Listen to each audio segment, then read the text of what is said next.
Assalamualaikum warahmatullahi wabarakatuh. Innal hamdalillah nahmaduhu wa nasta'inuhu wa nastaghfiruh wa na'udzu billahi min shururi anfusina wa min sayyiati a'malina. May yahdihillahu fala mudhillalah wa may yudlil falan tajida lahu waliyyan mursyida. Asyhadu an la ilaha illallah wa asyhadu anna Muhammadan abduhu wa rasuluhu la nabiyya ba'd.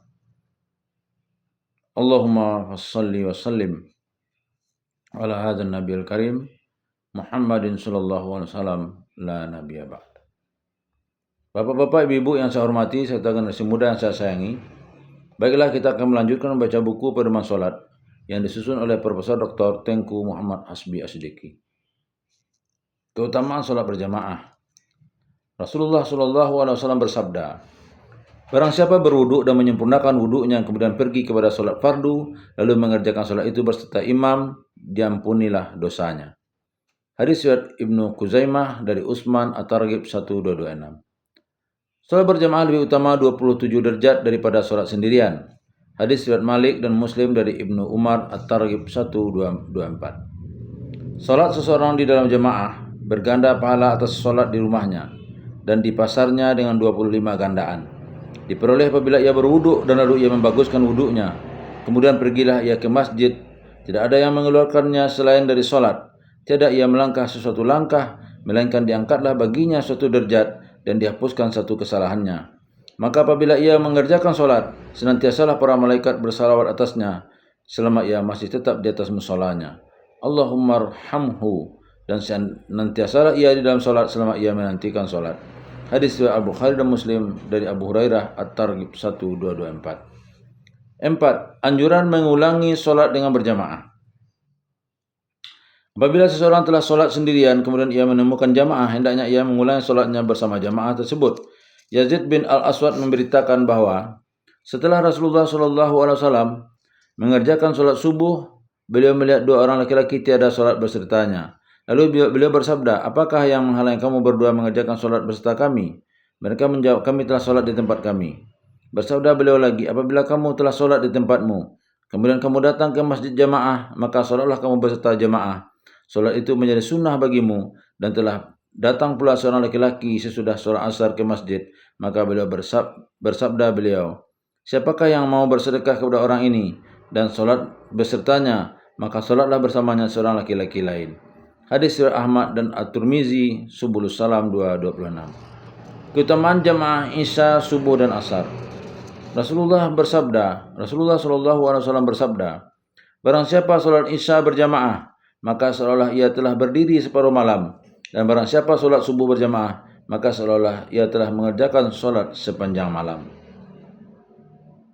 Hadis riwayat Malik Muslim dari Utsman At-Targhib 1231. Barang siapa solat Isya berjamaah seperti dia telah berdiri setengah malam, dan barang siapa solat Isya dan Fajar berjamaah seperti dia telah berdiri sepanjang malam. Hadis riwayat Malik dan Muslim dari Utsman At-Targhib 1231. Bahwasanya seberat-berat solat atas orang-orang munafik ialah solat Isya dan solat Fajar.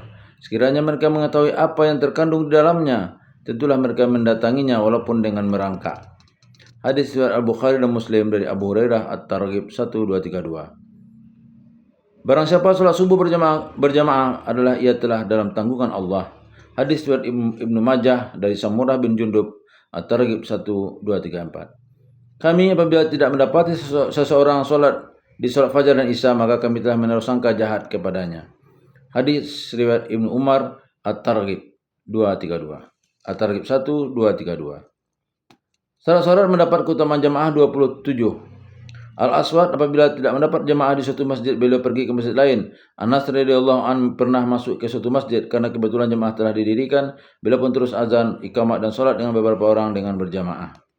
Harus dimaklumi bahwa fadilah keutamaan yang diberikan terhadap salat berjamaah diperoleh oleh mereka yang berjamaah di masjid, bukan di rumah. Karena kalau fadilah jamaah di rumah, tentulah Al-Aswad tidak akan berusaha payah pergi ke masjid yang belum didirikan jamaah, dan tentulah Anas radhiyallahu anhu tidak mau pergi ke masjid Rifa'ah untuk memburu jamaah.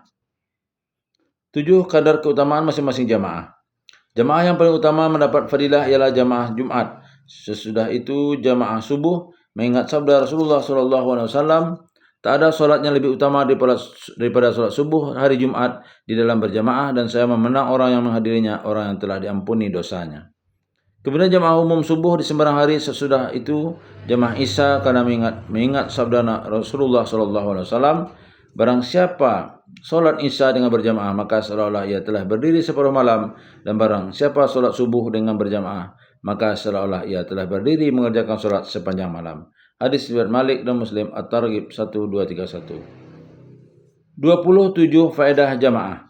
Al-Hafiz Ibnu Hajar Al-Asqalani dalam Fathul Bari mengatakan 27 faedah jamaah ialah: 1. Memenuhi seruan muazin. 2. Bersegera jamaah di awal waktu. 3. Pergi ke masjid dengan niat berjamaah. 4. Masuk dalam masjid sambil berdoa. 5. Salat tahiyatul masjid. 6. Menanti jamaah. 7. Menerima salat malaikat dan istighfar mereka. 8. Menerima kesaksian malaikat. 9. Menjawab ucapan iqamat. 10. Memperoleh kesejahteraan dari setan yang lari ketika iqamat disuarakan. 11. Duduk di masjid menanti takbir imam ataupun masuk dalam solat untuk mengikuti imam. 12. Dapat bertakbiratul ihram berserta imam. 13. Meluruskan saf dan mengisi saf yang renggang. 14. Menjawab ucapan imam ketika imam baca tasmi' sami Allahu liman hamidah. 15. Terpelihara dari lupa yang lazim dilakukan dan memberi ingat pada imam apabila ia lupa sesuatu. 16. Hasil khusyuk dan sejahtera dari yang melalaikan. 17. Memperbaiki keadaan. 18. Diselubungi para malaikat. 19. Membiasakan diri membaca qiraah dengan tajwid, mempelajari rukun-rukun salat dan lain-lain dengan praktek. 20. Melahirkan syiar keagungan Islam.